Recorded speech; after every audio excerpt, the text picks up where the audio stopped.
Hey y'all, so one of my least favorite parts about living in an apartment is you can't use a barbecue pit. So whenever I want ribs, I have to cook them in the oven, but I must say I do really like them this way. So let me show you how I make them. So I started with a rack of ribs. I prefer St. Louis style, but you can use baby back if you want. And we're gonna take the membrane off. The membrane is like chewy and it stops the seasoning from penetrating the back of the ribs. So you wanna take that off. And then we're gonna mix our seasoning. So I use paprika, black pepper, brown sugar, of course salt. I think this might be kosher salt, garlic powder, onion powder, cumin, chili powder, and dried mustard. We're gonna mix that and put it to the side, and then on a pan, we're gonna lay out some foil, and we're gonna put those ribs down, and we're gonna spray it with your oil of choice to help the seasoning adhere. I like to use avocado, and we're gonna spray and rub it in on both sides. So I like to start with seasoning the back of the ribs first so I can just flip it over and season the top and then go ahead and wrap it. So we're gonna go ahead and season the back side. You're actually not gonna use all of this seasoning, so you'll have enough that you can save to make some more ribs later on. So we're gonna season the top of the ribs, pat that in really good, and then I actually added a little bit more of the kosher salt just because I felt like it needed a little bit more. And then we're gonna wrap this. And I wrapped it this first time, but I still didn't feel like that the seal was gonna be tight enough for me to trap in that moisture. So I'll put down another piece of foil, wrapped it again, and then I put it in the oven on 300 for 2.5 hours. After those 2.5 hours, you're gonna take it out, unwrap it, and it should look something like this. I just like to take a little bit of oil that's in there and just kind of pat the top. You're gonna use your barbecue sauce of choice and add that on the top and brush it with a silicone brush. And I actually got this Tabasco barbecue sauce on sale and I was surprised. I really liked it and I think I'm gonna get it again and maybe try some of the other flavors. I'll put it in the oven on broil until the top looks brown like this, and you're going to dab it again with a little bit more barbecue sauce, and that is it. Your ribs are gonna come out so tender, really delicious. I like to serve mine with mashed potatoes and corn like you're gonna see at the end. Look at how they cut so easily. Y'all look at how good that looks. Oh my goodness. Oh, it was so good. And that's it, y'all. It's really simple. You can even take the bones out and make you a McRib. 10 out of 10. I hope y'all like it. As always, let me know if y'all have any questions. Thank y'all. Let's make a delicious wagyu burger.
Oh.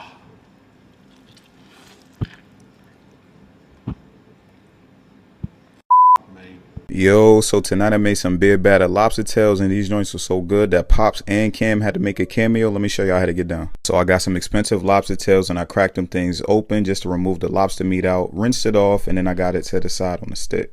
Next, I went ahead and coated it in some seasoned flour, cornmeal, and cornstarch, and repeated that process until everything was covered, and I set them aside on the tray. Next, for the beer batter, I did every single thing for the dry except for I added some beer to it, got it all mixed up. You can use soda water instead if you want to, but I went ahead and got those coated lobster tails dipped into this beer batter and into some 375-degree frying oil. I fried these things up for about 5-6 minutes until they were nice and golden brown.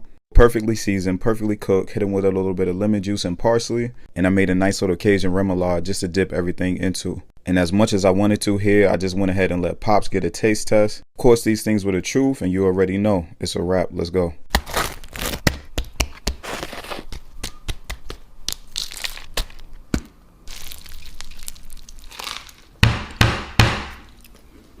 So good.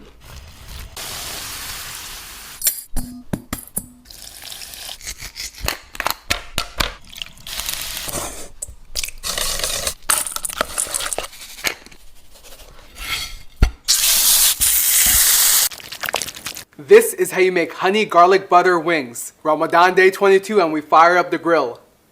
Oh my god. 3 pounds of wings, some oil. Next we have our seasoning mix. Now you know we're gonna put in the Thai chili pepper honey, the best hot honey on the market. Now you want to grill these at about 415 degrees Fahrenheit for about 20 minutes. You can also bake or air fry these. 4 tablespoon butter, 2 tablespoon garlic. Now you want to get that garlic nice and toasted until it turns light brown. Turn off the heat, add in cilantro, and of course more of that Thai chili honey. Detailed instructions will be on the app.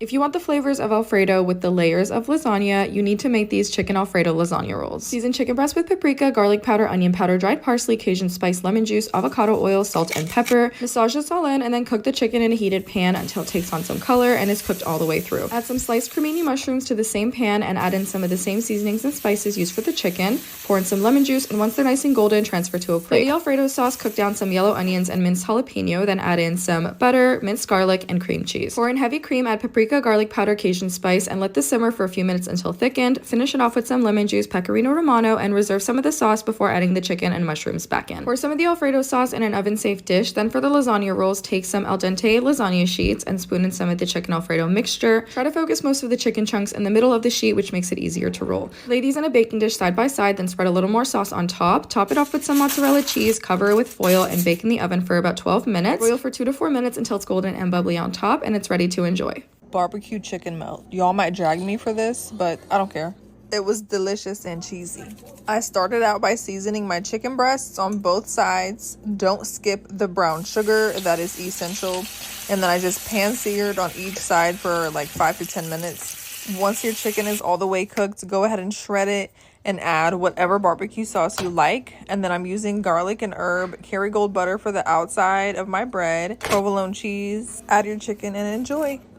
Welcome to episode 7 of the Ramadan series, and today we're making the craziest garlic cheese bread you've ever seen with hot honey. As usual, you'll find a full recipe in the caption. So first we're going to get some garlic and a shallot and give them a drizzle of olive oil and some salt and pepper. While that roasts in the oven, we're going to make the hot honey by combining honey, chili flakes, and hot sauce. Get your butter and add the roasted garlic. This is so satisfying, by the way, along with the shallot and salt and pepper. Now we're going to grab a big loaf of bread and spread the garlic butter and add as much cheese as your heart desires. Last thing to do is get it under the boiler for a couple minutes and we're done. I just added some parsley here for some color, but that's just me being extra. And can you believe I almost forgot the hot honey? Anyway, save this, try it, and let me know what you think. The first time I had jerk chicken was a magical experience, and I'm going to try and relive a quarter of that and make jerk chicken pasta. For the marinade, it's a pounded Scotch bonnet pepper, some chopped green onions, jerk seasoning, soy sauce, white vinegar, garlic powder, onion powder, and some browning seasoning. Mix it all together, add in your chicken breast or chicken thigh, season with salt and pepper, and massage it all in. Fry up the chicken until it's cooked all the way through. You can even serve it like this with some veggies on the side, but to make the pasta, cook down some green onions, Scotch bonnet pepper, minced garlic, and chicken bouillon. Add in some chopped bell peppers along with jerk seasoning and paprika and cook this for 8 to 10 minutes. Then pour in some heavy cream, fresh thyme, the cooked jerk chicken, and black pepper.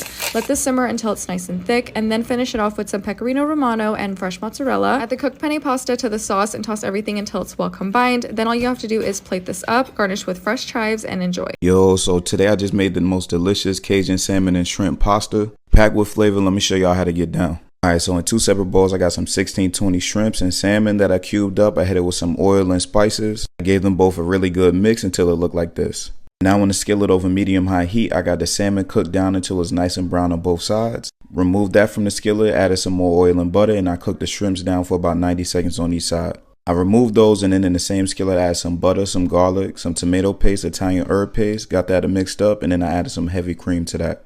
I didn't do a roux, so I let the cream sauce cook to reduce down. Then I turned the heat down to low, added plenty of Parmesan cheese. I'm using mouthwatering pasta. I got that into some salted boiling water. While we wait on that, I seasoned up the cream sauce, hit it with some parsley and spinach. And I got my cooked mouthwatering right into that same skillet. Hit it with more Parmesan, plated it, topped it with that salmon and shrimp.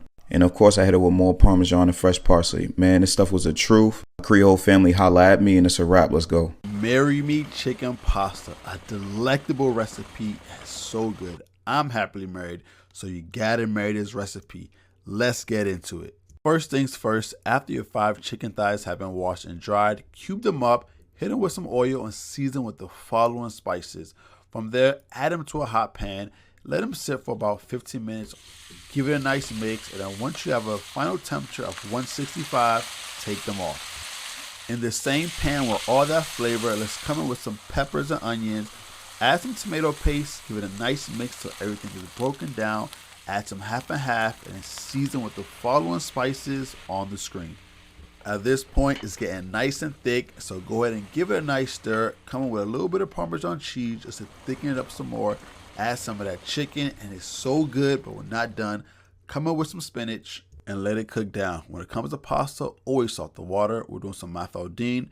Let that cook through. At this point, introduce your pasta to that amazing sauce. Give it a mix. Add some parsley. Try it out.